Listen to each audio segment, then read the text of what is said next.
Hi, I am Kendall, and this is a Sandman themed game that I'm working on that you can play with a standard deck of cards. This video will be an overview of a standalone version of the game I'm calling Sandman Dreamscape, which is a non-spoiler version if you haven't read the comics. And I will also go over briefly a campaign version called Epic of Morpheus.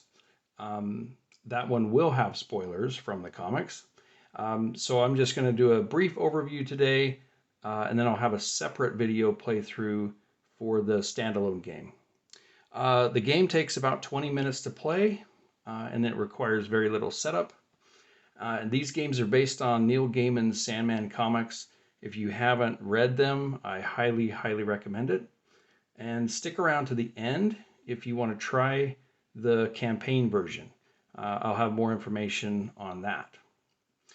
So in this game, you play as Sandman, Dream of the Endless, and you are facing a reality storm that is threatening to tear apart the dreaming and the fabric of reality itself.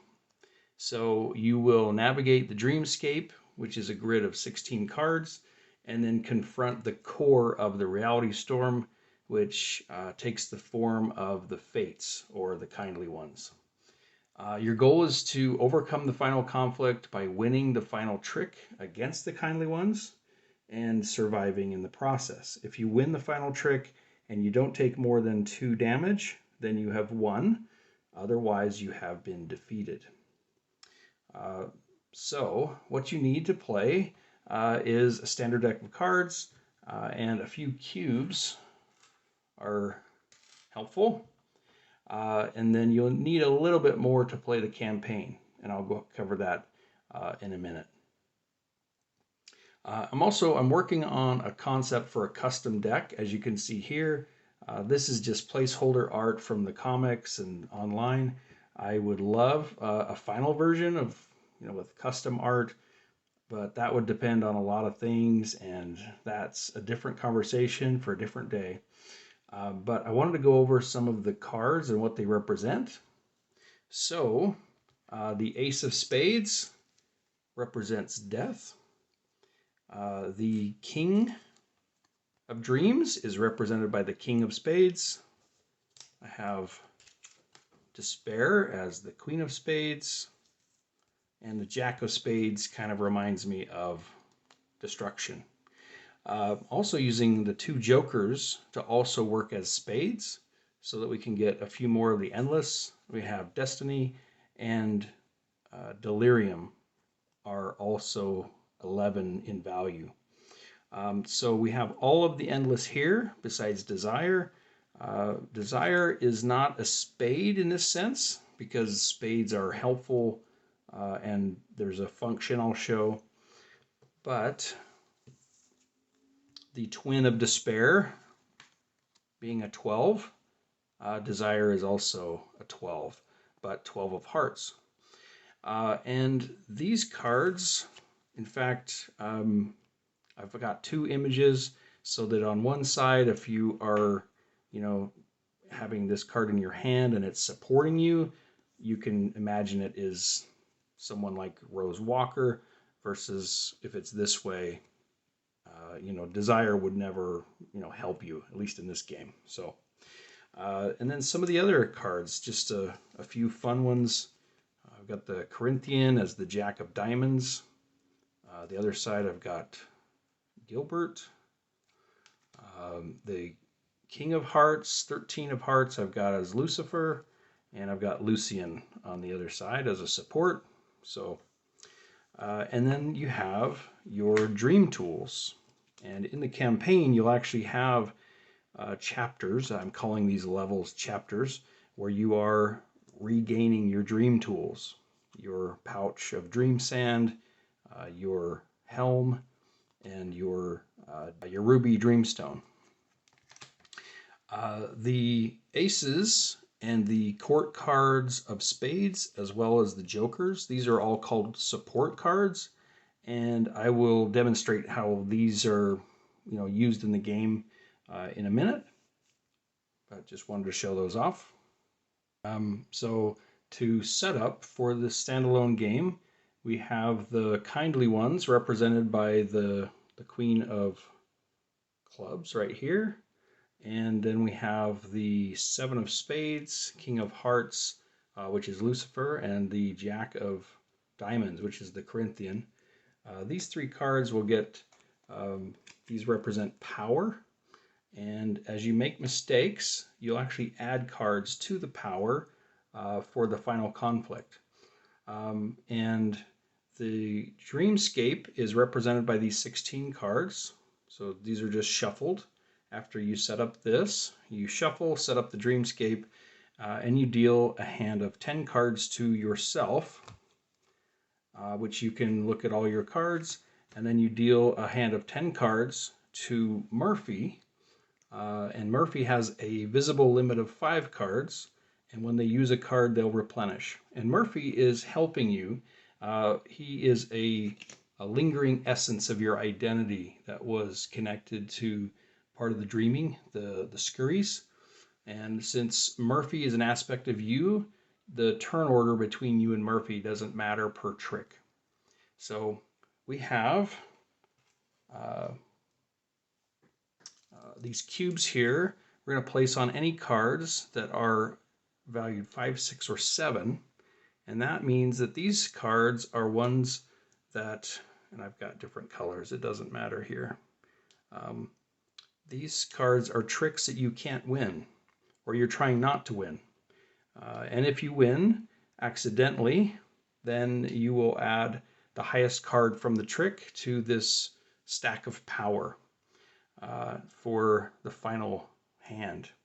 So the game is kind of set up in 3 acts. You have the first 2 acts are the Dreamscape grid here, and the final 3rd act is the final conflict.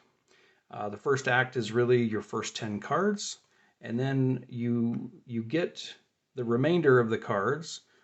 7 for you and 7 for Murphy are set aside once you complete the first 2 rows.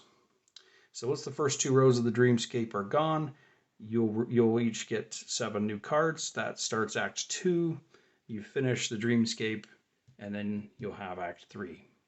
As you are playing, if you have a successful trick that includes a support card, so one of the court cards of spades, one of the aces, or one of the jokers, you will set that aside in a separate discard pile.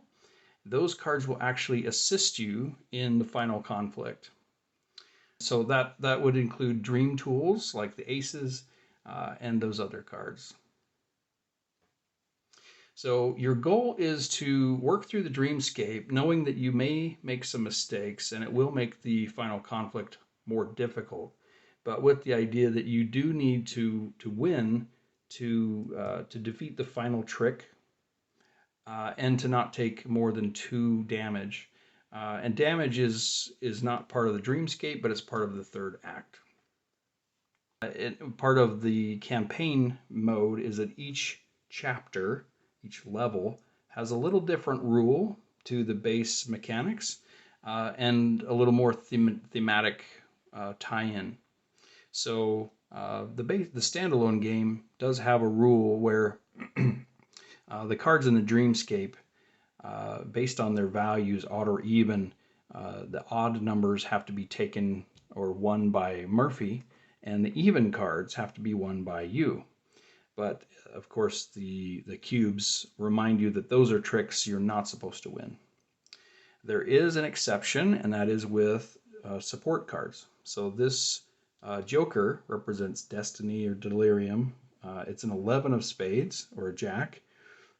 And if this card, or using a support card to win a trick, basically it means that you don't have to obey that odd or even rule.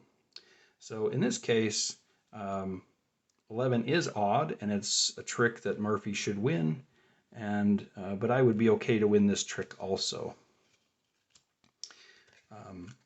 We want to show, I'm going to show how this is played. If I don't have any spades in my hand, So when we're playing this trick, I can play any card of any value. Say I play this 2. And for Murphy, they are limited to the 5 face-up cards they have. If they don't have the suit that's leading, which is spades, they can play a blind card off the top. Generally, you're not going to want to do that. But in this case, they do have 2 spade cards they have to play. Or there's also a rule that if the card is the same rank, so this is a jack value, this is also an 11 or a jack, I can choose not to follow suit and play. And generally the card will win unless it's not the highest of the led suit or the highest trump.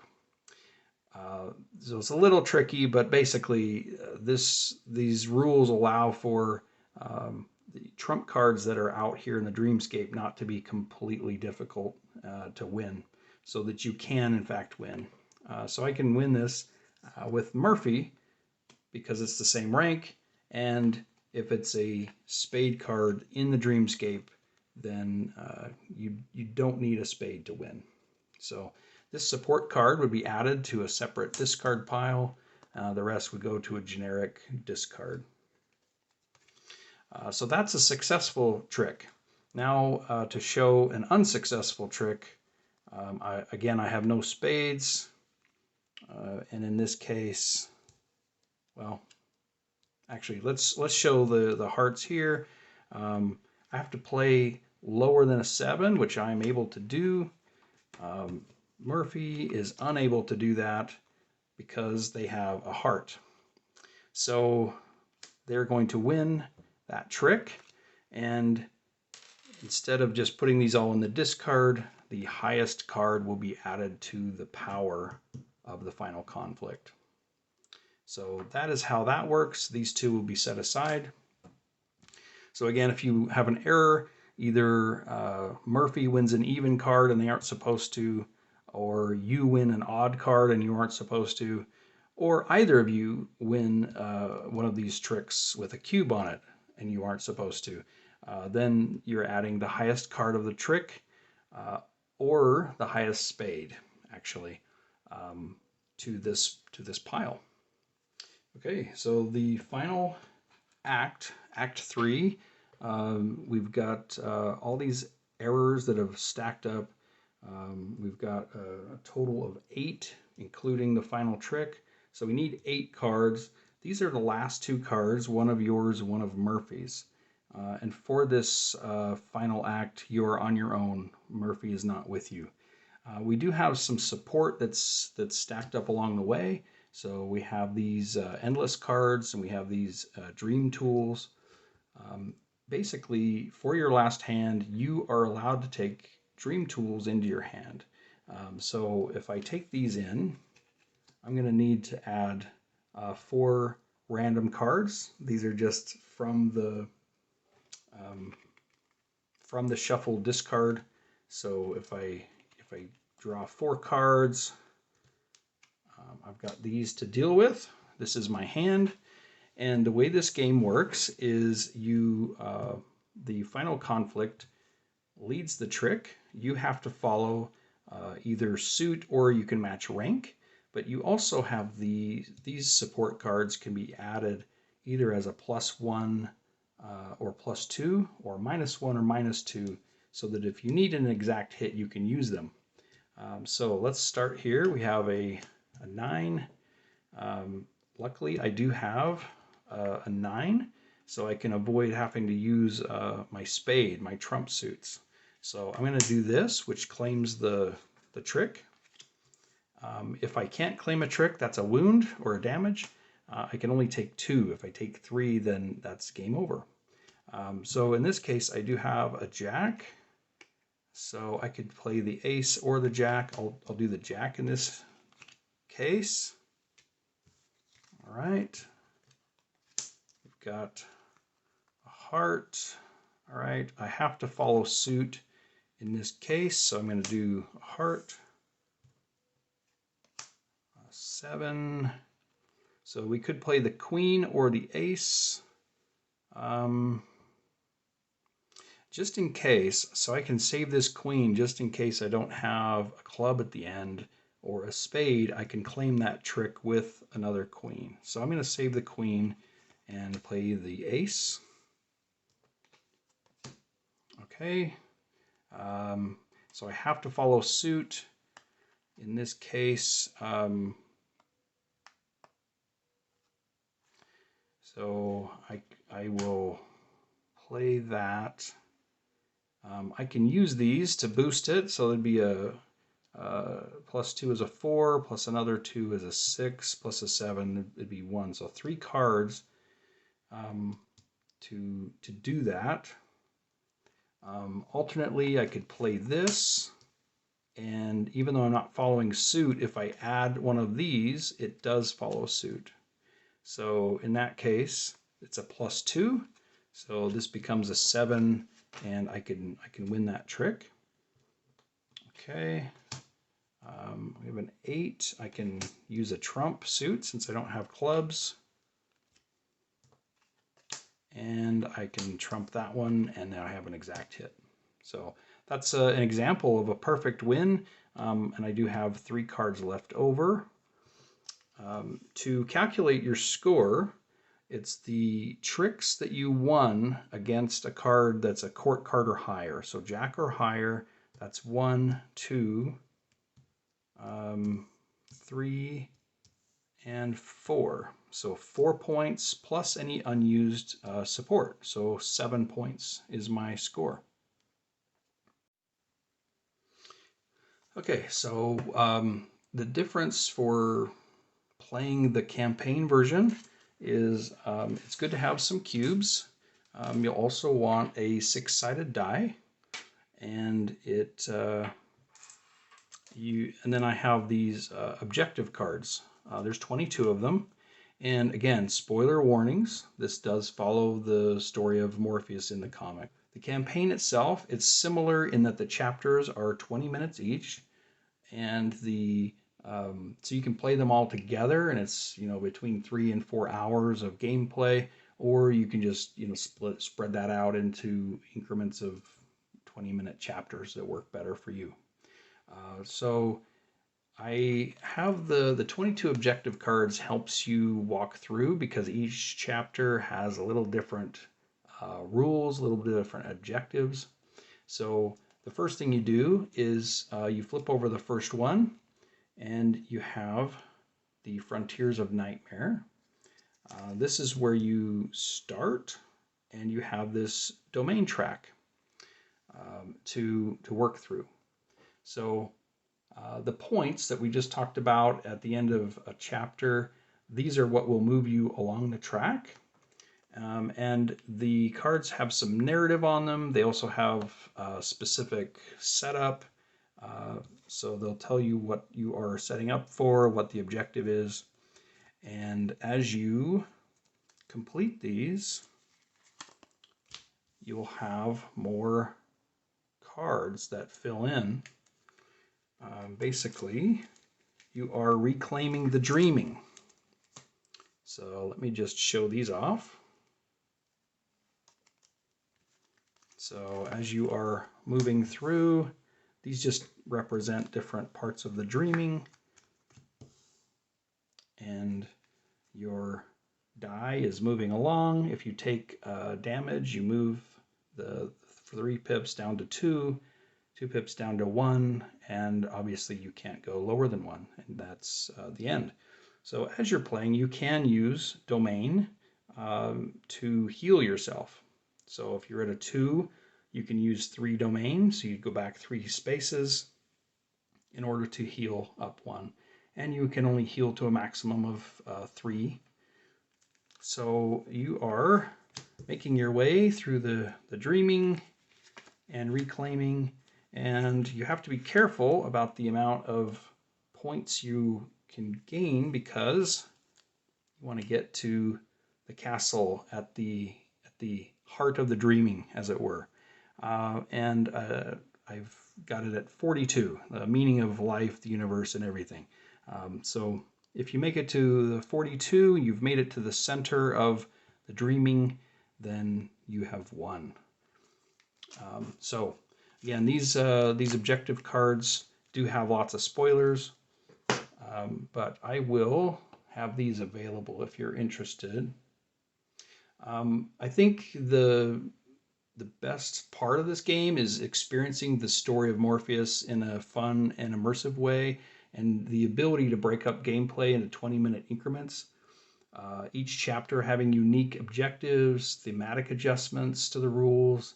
So I'm looking forward to hearing what others think and seeing ways that I can make the game even better. And that is an overview of both the standalone game, the Dreamscape, as well as the campaign game, the Epic of Morpheus. I will link to the rules doc to the standalone game in the description. If you want to try the campaign, again, spoilers, spoiler warning, but if you want to try the campaign, I will link to my Patreon page. Don't worry, it's free to sign up. I'm just limiting the campaign version, including the print and play files and the rules doc, etc., to people that sign up there. So, all right, let me know what you think. I want to get feedback on this, and thank you so much for watching.